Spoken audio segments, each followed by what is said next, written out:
یہ آیت ہے نا یہ جو آیت ہے 7 سمندروں کی چابیاں اسی آیت کے اندر ہے. 7 زمینوں 7 آسمانوں اور جتنی بھی مخلوقات ایسی ہے جو ڈس سکتی ہے، جو چیر پھاڑ سکتی ہے، یا ایسی آفتیں اور بلائیں جو آنے والی ہیں، ان سب کو سنبھالنے کے لیے یہ آیت آخری طاقتور ترین آیت ہے. اور یہ عمل حیرت انگیز ترین عمل ہے. میں چند سانسیں پڑھواؤں گا، میں آج چند سانسیں پڑھواؤں گا، اور آپ کو علم ہے کہ یہ کتنی سانسوں کا عمل ہے؟ 40 سانسوں کا عمل ہے. اس کو دیکھتے ہوئے 40 سانسیں، اور ہر سانس میں اپنے مقصد، اپنی مشکل، اپنی پریشانی، جادو، جنات، بندش، بیماریاں، ناکامیاں، تکلیفیں، مشکلات، مسائل، الجھنوں کا ہر سانس میں تصور کرنا ہے. اگر چاہتے ہیں کہ ہمیشہ تمنگری رہے، مالداری رہے، عزت رہے، بھرم رہے، اور نسلیں پتہ نہیں کتنی آئیں گی کوئی خبر نہیں، اور ان کا رزق کشادہ رہے، کیسے ہوگا؟ کس طرح ہوگا؟ تو اس کا واحد حل اور اس کا واحد راستہ صرف یہی ہے. اپنے مالوں کو سوچیں، یہ میرا مال اللہ نے دیا ہے. میرے والد غریب تھے، میرا دادا غریب تھا، یا میرا والد مالدار تھا، یا میرا دادا مالدار تھا. آج اگر ان کی جائیداد اور چیزیں مجھ تک پہنچی ہیں تو ان کے پاس راز کیا تھا؟ یہ ضروری ہے. میرا ایک اور پیغام بھی سن لیجیے گا. یہ ضروری ہے کہ اپنی نسلوں کو فقیر اور غریب اور منگتا چھوڑ کے نہیں جانا. جتنی استطاعت ہو ان کے لیے اتنا جائیداد، پراپرٹی، مال، کوئی رزق کو چھوٹا سا چھوڑ کے جانا ضروری ہے. اپنی نسلوں کو خالی چھوڑ کے نہ جانا. اگر وسائل ہیں، حلال کے راستے ہیں، اگر نہیں ہیں کوشش کرتے رہیں. اللہ کا مال اللہ کے ذمہ ہے، اللہ کا نظام اللہ کے ذمہ ہے. یہ آپ اگر اپنے پاس کچھ مال رکھتے ہیں، کچھ جائیداد رکھتے ہیں، سونے جواہرات رکھتے ہیں، یا کچھ چیزیں رکھتے ہیں، اگر آپ رزق حلال میں سنبھال کے رکھا ہوا ہے اور سال کے بعد ان کی زکوٰۃ دیتے ہیں اور رکھتے ہیں، تو یہ حرام نہیں ہے، اسباب کے موافق ہے اور توکل کے خلاف نہیں ہے. ایسا کرنے سے آپ گناہگار نہیں ہوں گے. ڈھاکہ میں ایک بازار ہے، اس کا نام خانم بازار ہے. خانم رئیس اعظم تھا، رئیس اعظم، پر اس نے زکوٰۃ، عشر، ہدیات، صدقات کے لیے اپنا مال محفوظ نہ کر سکا. بہت رئیس تھا. اس کے بارے میں تھا کہ 40 دن تک اگر گھوڑی دن رات دوڑتی رہے، گھوڑا دوڑتا رہے تیز رفتار، اس کی جاگیر ختم نہیں ہوگی. 40 دن 40 راتیں، 40 دن 40 راتیں ختم نہیں ہوگی. باپ کے مرنے کے بعد بیٹی کو ایک چسکا پڑ گیا. وہ تھا کپڑے کے پھاڑنے کی آواز. کپڑا نا پھٹتا ہے تو اس کی ایک آواز ہوتی ہے، بس اس کو آواز اچھی لگتی تھی. تھانوں کے تھان آتے تھے، وہ سارا دن قیمتی بوسکی کے، کرنڈی کے اور قیمتی کپڑے پھاڑتی تھی، اس کو ٹکڑے کرتی تھی. اس کا مشغلہ تھا. اور بیٹے کو مشغلہ یہ پڑ گیا، اس وقت نئی دیا سلائی آئی تھی، یہ ماچس کی ڈبیاں، تیلیاں، وہ ماچس کی ڈبیاں اور تیلیاں جلاتا تھا. اس کا بارود کی بو سے اچھی لگتی تھی. بارود ہوتے نا، وہ بارود لگا ہوا تھا، تو 2 بارود آپس میں ٹکراتے ہیں، شعلہ نکلتا ہے، اس سے بو بھی نکلتی ہے، اس کو بو اچھی لگتی تھی. ایک وقت آیا کہ وہ خالی ہو گیا. اور خانم فارسی کا لفظ اصل میں، وہ ایک اس گلی بازار کے چوراہے میں کھڑی ہوتی تھی ایک جگہ اور بھیک مانگتی تھی، اور اس کے نام پہ خود بازار کا نام خانم بازار پڑ گیا. میں جھنگ میں گیا، پرانی بات ہے، ہمارے ایک مخلص ہیں ان کے ہاں، ایک چوک میں کھڑا تھا، تو وہ چوک سے ان کی گاڑی لینے آئی کہ آگے راستہ سمجھ نہیں آ رہا تھا. تو مجھے کہنے لگے آپ میری گاڑی میں بیٹھ جائیں. میں ان کی گاڑی میں بیٹھ گیا. مجھ سے کہنے لگے یہ جو چوک ہے نا، فلاں فلاں، میں نام نہیں لیتا، فلاں فلاں، اس کی اتنی جاگیر تھی کہ 3 دن 3 راتیں گھوڑی دوڑتی رہتی تھی، ختم نہیں ہوتی تھی. اور پھر ان کی نسلوں میں کوئی ایسا آیا اور خود اس کو کوئی ایسی چیز پڑ گئی کہ ایک وقت تھا اسی چوک پہ کھڑے ہو کے بھیک مانگتا تھا. اور ایک دفعہ سخت سردی تھی، بھیک مانگ رہا تھا، سردی میں ٹھٹر گیا، اور ٹھٹر کے تو میں چھپ گئے جیسے آج کل سردی ہے. رات کو وہیں مر کے پڑا تھا. صبح اٹھایا، کچھ لوگوں نے چندہ کر کے کفن دے کے دفن کر دیا. میرے حضور کا فرمان ہے اپنے مالوں کو زکات کے ذریعے محفوظ کرو، محفوظ کر لو۔ اگر محفوظ نہ کیا، نسلوں میں فقر اور فاقے، غربت، تنگ دستیاں، فقیری اور منگتا ہونا نسلوں کو دیکھے جائیں گے۔ پھر نسلیں کہیں گی پدرم سلطان ہمارا باپ، ہمارا دادا بادشاہ تھا، جاگیردار تھا، مالدار تھا، ہمارے بڑے بتاتے ہیں زندگی بھر کے لیے فقر اور فاقہ، غربت اور تنگ دستی سے بچے رہیں گے۔ غیب سے اللہ کا نظام ایسا چلے گا، ایسا چلے گا، ایسا چلے گا، اللہ سارے بھوکے ہوں گے، سارے پیاسے ہوں گے، سارے فقیر ہوں گے، سارے منگتے ہوں گے، اللہ تجھے کھلائے گا بھی صحیح، پلائے گا بھی صحیح، سلائے گا بھی صحیح۔ عزت کے تکیے، عزت کے لقمے، عزت کے جام، عزت کے جام۔ مالک بن دینار رحمت اللہ علیہ کے پاس ایک بندہ ہدیہ لے کے آیا، اللہ کے ولی تھے، حضرت ہدیہ قبول فرمائے۔ آپ قبول فرما لیتے تھے، کسی کا نہیں کرتے تھے۔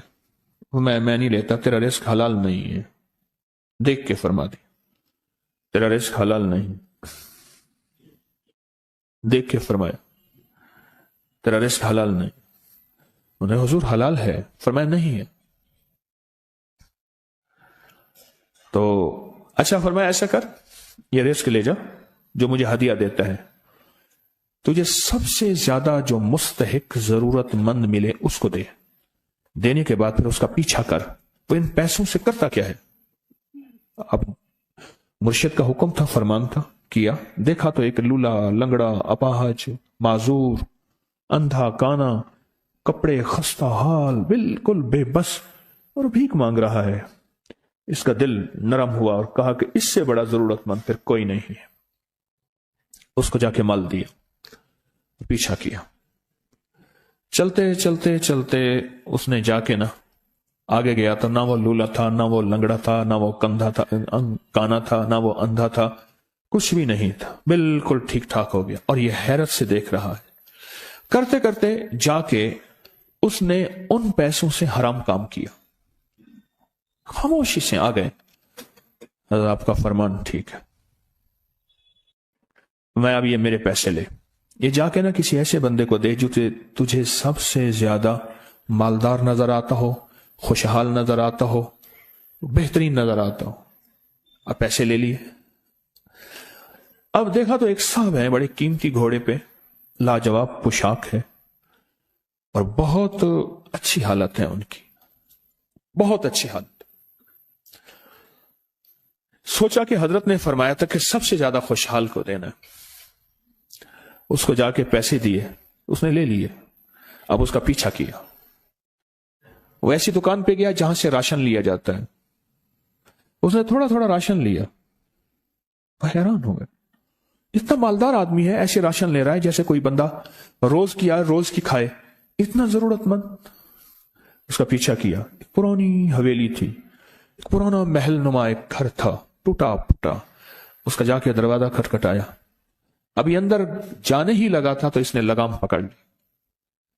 اس نے دیکھا تو ہے تو وہی جس نے آج میری مدد کی ہے، کہا تجھے اللہ کا واسطہ ہے، اب مجھے اپنے حالات بتا دے۔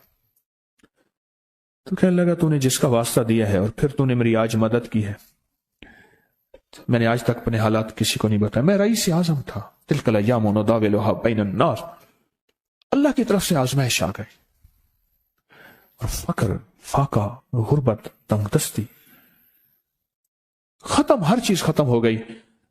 کئی دنوں سے میں بھی بھوکا ہوں، میرا گھوڑا بھی بھوکا ہے، اور یہ میں نے کپڑے سنبھال کے رکھے ہوئے ہیں، یہ ایک لباس ہے رکھا ہوا ہے، باہر اسی لباس میں نکلتا ہوں، کسی کو یہ شک نہ پڑ جائے یہ بھوکا ہے، یہ فقر کی حالت میں ہے، یہ غربت کی حالت میں ہے۔ میرے حال سے کوئی سوال کا دروازہ نہ کھلے، غور سے سمجھے گا، میرے حال سے کوئی سوال کا دروازہ نہ کھلے، میں ایسا حال بناؤں لوگ مجھے سوالی سمجھیں، کہ کچھ لوگ زبان سے سوالی نہیں ہوتے۔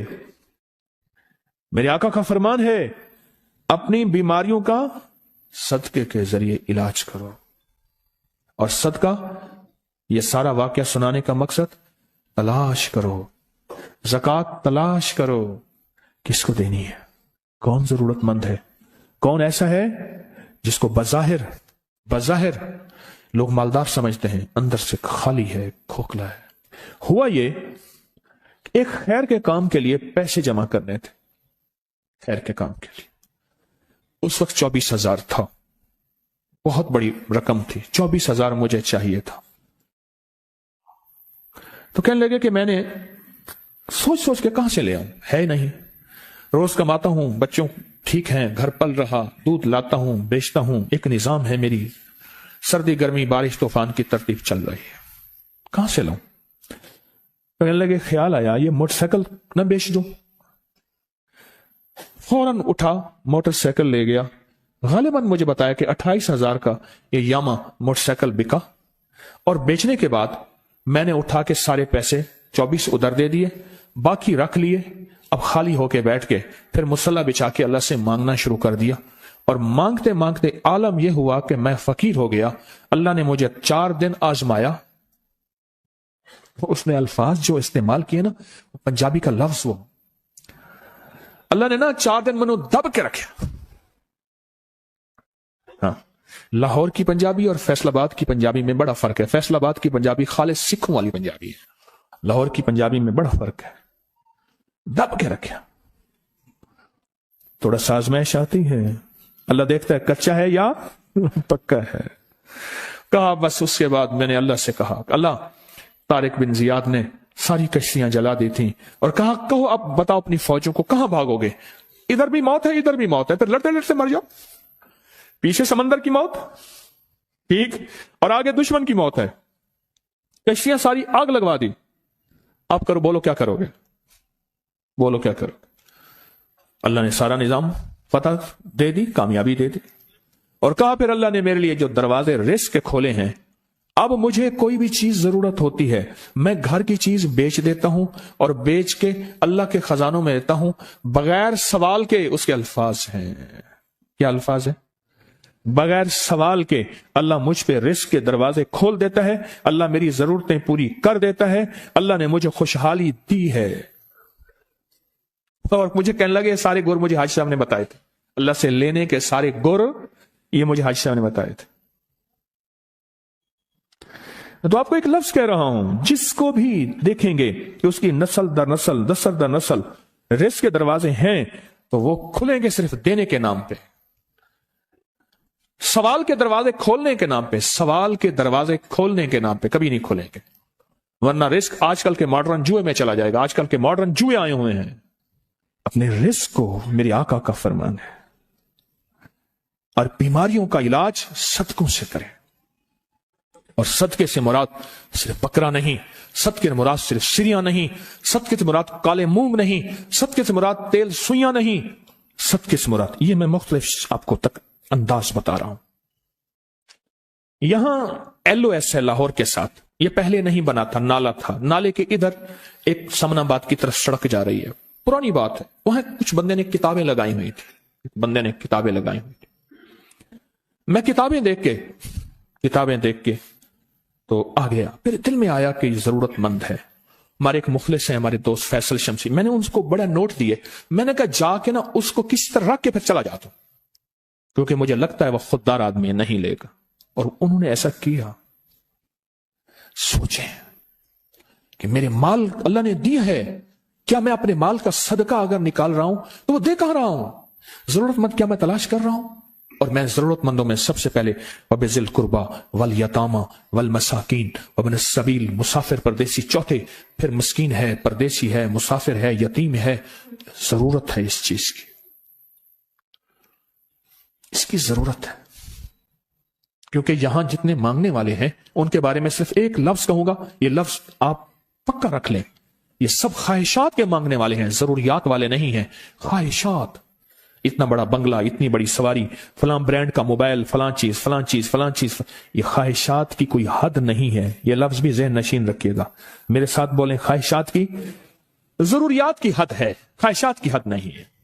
عاجزانہ دعاؤں کے ذریعے اگر اپنی مصیبتیں، اپنی بلائیں، اپنی پریشانیاں اور اپنی تکلیفیں ٹلوانا چاہتے ہیں تو اس کے پیچھے ہمارے ساتھ کون سی دعائیں ہوں؟ عاجزانہ دعائیں، عاجزانہ دعائیں۔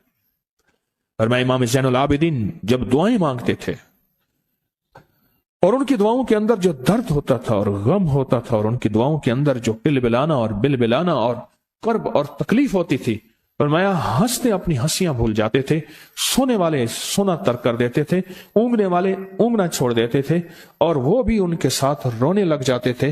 ان کا رونا ہی اتنا تھا، وہ ہنسیاں تو بخشوائی تھی۔ اور ان کا نام زین العابدین، نام تو ان کا علی ہے، زین العابدین پڑا اس لیے عبادت کرتے کرتے کرتے وہ عبادت گاروں کے امام بن گئے۔ یہ تسبیح خانہ جو آپ کو راستے دے رہا ہے، تسبیح خانہ جو منزلیں دے رہا ہے، یہ راستہ، یہ منزل ساری کے ساری اس لیے ہے، اس منزل اور راستے کے پیچھے دعاؤں کی طاقت ہے، دعاؤں کی طاقت ہے۔ ان دعاؤں اور اعمال کو اپنے ساتھ ایسے سینے سے لگا لیں۔ ان دعاؤں اور اعمال کے اندر حیرت انگیز دنیا ہے۔ جب سے تسبیح خانے کے ساتھ نسبت ہے، دعاؤں کی کیا کیا طاقتیں دیکھی، دعاؤں کی کیا کیا تاثیر دیکھی، سنوں گا نہیں، بس صرف دل میں سوچیں، میرے سوالوں کا جواب دل میں دیں۔